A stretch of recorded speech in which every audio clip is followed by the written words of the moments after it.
மாண்புமிகு பேரவைத் தலைவர்களே, நம்முடைய மக்கள் நல்வாழ்வுத்துறை அமைச்சர் அவர்கள் ஒரு கருத்தை சொன்னார்கள். அவர் துறையில் மிக சிறப்பாக பணியாற்றியவர். என்போர்ஸ்மெண்ட்டில் அது எந்த செய்திகள் கிடைச்சாலும் அது ஒன்றும் பெரிய 100% உண்மை அல்ல. என்போர்ஸ்மெண்ட் ஒரு வகையான போலீஸ் தான். ஒரு வழக்குகள் ஒரு துறை சார்பாக வழக்கு தொடுத்து நீதிமன்றத்தில் இருக்குது. நீதிமன்றத்தில் இருக்கிற வழக்கை பொறுத்தளவுக்கு அது எந்த சைடா இருந்தாலும் அது பொருள் கொடுத்து சட்டமன்றத்தில் விவாதிக்க கூடாது என்பதே ஏற்க விதி. அது உங்களுக்கே தெரியும். எந்த நிகழ்வாக இருந்தாலும் நீதிமன்றத்தில் இருந்தால் விவாதிக்க முடியாதுங்க. ஒரு நிமிஷம் ஒரு விளக்கம் மட்டும் சொல்றேன். இந்த பொருள் தொடர்பாக வழக்காடு மன்றத்தில் வழக்கு நிலுவையில் உள்ளதுன்னு அதோடு நிறுத்திக்கலாம்.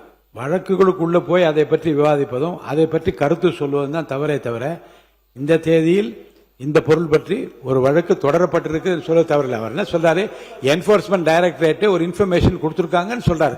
இன்ஃபர்மேஷன் கொடுத்துருக்காங்களா இல்லையான்றது ஒரு ஃபேக்ட். அது எல்லாருக்கும் தெரிஞ்சது. அதில் ஒன்றும் அதுக்கான ஆதாரம் உங்களுக்கு தேவையில்லை.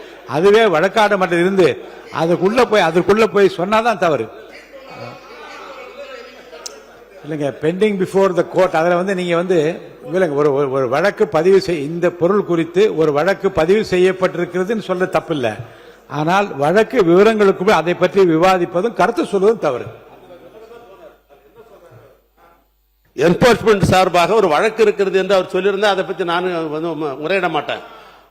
அதுல ஆதாரம் இருக்கிறது, என்போர்ஸ்மெண்ட்ல ஆதாரம் இருக்கிறது என்ற ஒரு வார்த்தையை பயன்படுத்தல் தான் நாங்க வரேன். அதனால பொதுவாகவே வழக்கு மன்றத்தில் இருப்பது நாம் எப்பொழுதும் இங்கே விவாதிப்பதில்லை. ஒன்று. மற்றொன்று, நான் ஏற்கனவே சொல்லிட்டேன், எதுவாக இருந்தாலும் ஆதாரத்தை உங்களிடத்தில் கொடுத்து விட்டு தான் பேசணும். 2. நம்முடைய பொதுப்பணித்துறை அமைச்சர் அவர்கள் சம்பந்தம் இல்லாமல் இது இல்லாமல் தேர்தல் நேரங்களிலே தொழில் ஆரம்பிக்கிற தொழிலதிபர்கள் அரசியல் கட்சிக்கு இன்றைக்கு ஒன்றிய அரசாங்கம் ஆண்டு கொண்டிருக்கிற அந்த இயக்கமாக இருக்கட்டும் அல்லது அதிமுக இருக்கட்டும், அரசியல் இயக்கங்கள் எந்த அரசியல் இயக்கங்களாக இருந்தாலும் தொழிலதிபர்கள் அதிகாரப்பூர்வமாக வங்கியின் மூலமாக நன்கொடையாக தருகிறார்கள். அது எதற்காக நன்கொடை கொடுக்கப்படுகிறது வாங்குவவர்களுக்கும் கொடுத்தவங்களுக்கு தான் தெரியும். சுப்ரீம் கோர்ட்ல மிகப்பெரிய வழக்கு அதை பற்றி விவரங்கள் எல்லாம் ஊடகங்கள்ல தெரியல தெரியும். அதனால வழக்கு அதாவது கணக்கில் கொடுக்கிற பணம் ஒரு தொழிலதிபர்கள் கொடுக்கிறது. அந்த அடிப்படையில் தான் என்னுடைய அருமை நண்பர், இன்னும் சொல்ல போனா நீண்ட நாடு என்னுடைய நண்பர் மார்டின் அவர்கள் அவர் கொடுத்திருக்கிறார் சொன்னாக்கா, ஏன் அவர் கொடுத்தார் தொழிலதிபர் என்று கேட்பதுதான் சரியா இருக்க முடியும். அது இங்க பகிர்ந்து கொள்வது என்பது அது சரியா இருக்காது. அது நீங்க தவிர்த்தணும், அது எடுத்தணும்னு நான் கேட்டுக்கிறேன். ஒண்ணு.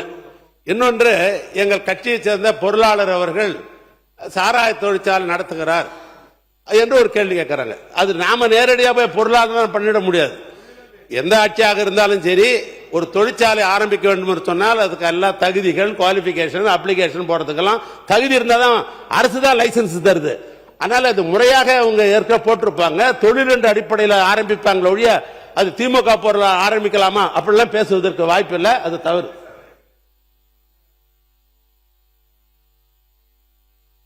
உறுப்பினர் தரேன், உங்களுக்கு தரேன், வாய்ப்பு தரேன், இருங்க. பேரவைத் தலைவர் அவர்களே, ஏற்கனவே உயர்கல்வித்துறை அமைச்சர் பேசுகிற போது அவையில் இல்லாதவர்களை பற்றி பேச வேண்டாம் என்று காலையிலே சொன்னார்கள். இப்போது முன்னாள் முதலமைச்சர் அவர்களை பற்றி நேரம் அப்பாவை கேளுங்க, மாமாவை கேளுங்கலாம், எல்லாம் அவை குறிப்பிலிருந்து எடுங்க அப்படிலாம் கேட்கறது. அவை குறிப்பிலிருந்து எடுங்க. நீங்க பேசுங்க.